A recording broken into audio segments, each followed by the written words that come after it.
La consultation propre au tirage du tarot. Quelle est la condition pour pouvoir faire une consultation, même si vous êtes débutant?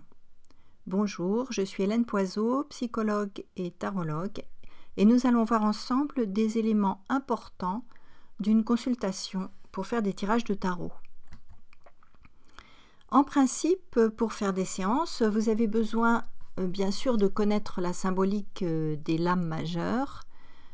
Vous avez aussi besoin d'assimiler les principes d'une relation d'aide, de savoir quels sont les principaux types de tirages, d'avoir expérimenté pas mal de tirages et puis bien sûr d'avoir fait un minimum de travail sur vous-même. Cependant, si vous débutez, vous pourriez faire deux erreurs. Celle de ne jamais proposer de consultation avant de maîtriser ces 5 points, ou alors celle de proposer trop rapidement des consultations payantes. Malgré tout cela, même si vous êtes débutant, une condition vous permet de proposer de petites séances à des personnes qui seraient d'accord pour faire un tirage avec vous. Alors, quelle est cette unique condition? Est-ce que ce serait votre motivation, votre envie d'aider les autres, votre désir d'apprendre? Eh bien non, ce n'est pas ça. À votre avis, de quoi un être humain a le plus besoin? Vous me direz d'être aimé, certes, mais avant cela. Moi, je pense que c'est le fait d'être écouté.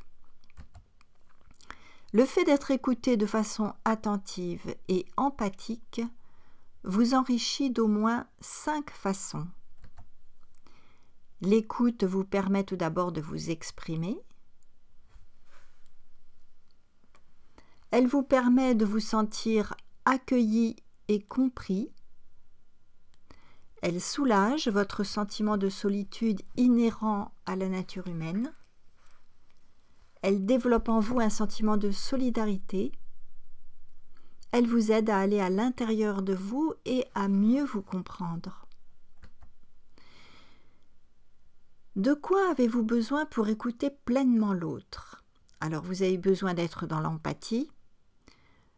Vous avez aussi besoin de savoir que l'écoute de l'autre inclut aussi l'écoute de vous-même. Or, quand on écoute l'autre, on peut avoir tendance à s'oublier complètement, à ne plus s'écouter.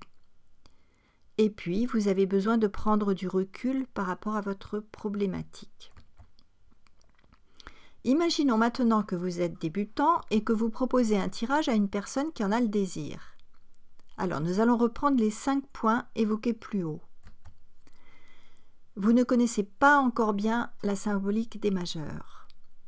Alors, ce que vous pouvez faire, c'est garder à côté de vous les mots-clés, le guide de signification des majeurs, et vous pourrez vous y référer.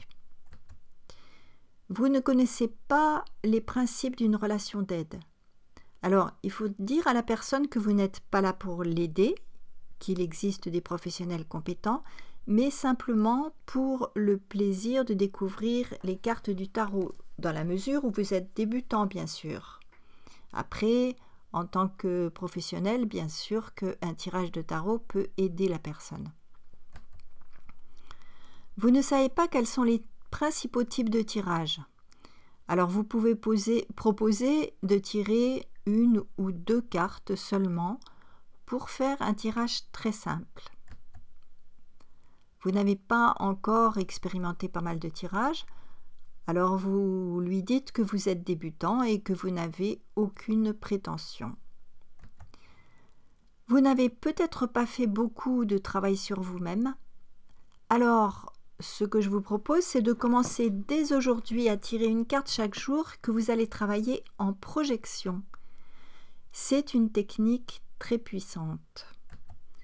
Alors en 2 mots, cette technique consiste d'abord à observer la carte, à noter ce que vous voyez, les impressions que vous avez, vos sensations, vos sentiments face à cette carte.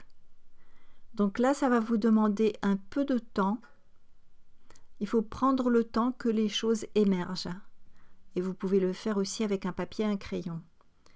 Et puis ensuite, vous allez rechercher les liens de ce que vous avez vu, ressenti, avec ce que vous vivez et avec ce que vous avez déjà vécu.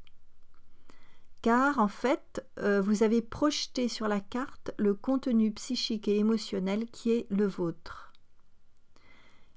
Et vous apprenez de cette façon tous les jours à vous connaître davantage, à condition que vous vous appropriez ce que vous avez perçu et ressenti en regardant la carte.